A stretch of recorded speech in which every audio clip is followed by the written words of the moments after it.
مظلوم طبقے اور نسل در نسل غلامی کی زندگی گزارنے والوں کے اندر ایک نئی امید کی ایک کرن دکھائی دی اور وہ عہد کی گواہی دینے لگے، دین اسلام کے دامن رحمت میں پناہ لینے لگے۔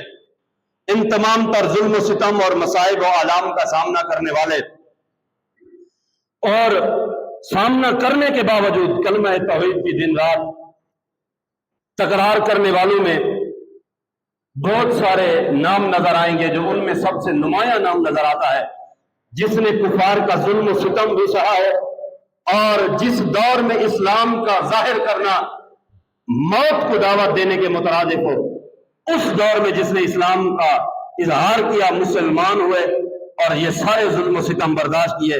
جو ایک سب سے بڑا اور سب سے نمایاں اور سب سے واضح اور سب سے روشن جو نام نظر آتا ہے وہ حضرت سیدنا بلال حبشی کا نام ہے۔ ظلم کے پہاڑ توڑے گئے ہیں آپ کی ذات پر۔ کون سا ظلم ہے جو حضرت بلال رضی اللہ تعالیٰ عنہ کی ذات پر نہیں کیا گیا؟ حضرت بلال حبشی رضی اللہ تعالیٰ عنہ کا اسم گرامی بلال ہے اور آپ کی کنیت ابو عبد الکریم ہے اور آپ کے والد کا نام رباحہ ہے۔ تو یوں سیدنا بلال بن رباحہ رضی اللہ تعالیٰ عنہ، آپ کے آباء و اجداد کا جو اصل وطن تھا وہ حبشہ تھا، اور آپ کے والدین بھی مکہ کے قبیلے کے غلامی میں، ان کی کنیزوں میں آپ کی والدہ اور آپ کا والد ان کے غلاموں میں شمار کیے جاتے تھے۔ تو حبشہ سے تعلق ہونے کی وجہ سے آپ کو بلال حبشی کہا جاتا ہے، اور آپ کے والد ماجد کا نام رباحہ اور والدہ کا نام حمامہ تھا۔ یہ دونوں بھی عرب کے قبیلے کے غلام تھے۔ بہرحال حضرت سیدنا بلال حبشی رضی اللہ تعالیٰ عنہ کا ایک بھائی تھا جس کا نام خالد بن رباح، اور آپ کی ایک بہن کا تذکرہ بھی ملتا ہے جس کا نام غفیرہ بنت رباح تھا۔ حضرت سیدنا بلال رضی اللہ تعالیٰ عنہ رشتہ ازواج میں بھی منسلک ہوئے، لیکن تاریخ میں آپ کی کوئی اولاد کا ذکر نہیں ملتا۔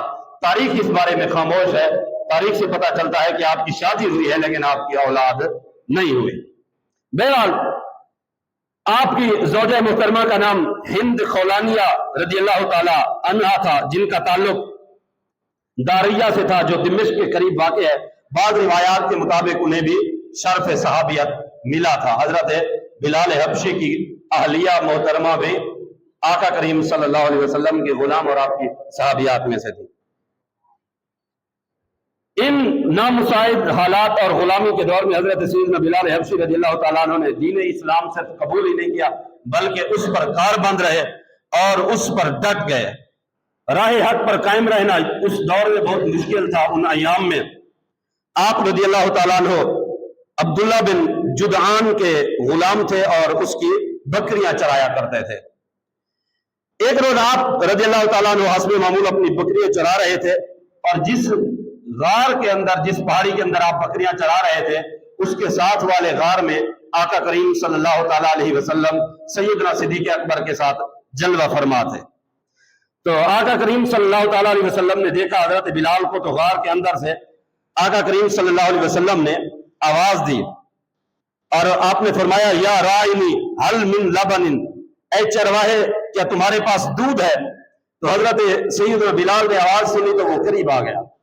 آقا کریم صلی اللہ علیہ وسلم کا مقرہ بدعا دیکھا، آقا کریم کا انداز رحیمانہ کریمانہ شفقت بھرا انداز دیکھا، تو آقا کریم صلی اللہ علیہ وسلم تھے ہی اتنا رحیم و کریم، حضرت بلال حبشی رضی اللہ تعالیٰ عنہ پر بڑا گہرا اثر پڑا۔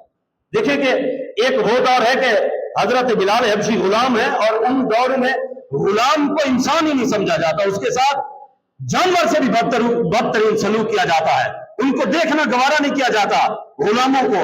اور آقا کریم صلی اللہ علیہ وسلم نے حضرت بلال کو دیکھا ہے تو مسکرا دیے ہیں۔ آقا کریم گفتگو فرما رہے ہیں، حضرت بلال حبشی قریب آئے، عرض کیا آپ اس وقت مسلمان نہیں ہوئے تھے، غیر مسلم تھے، آپ قریب آئے۔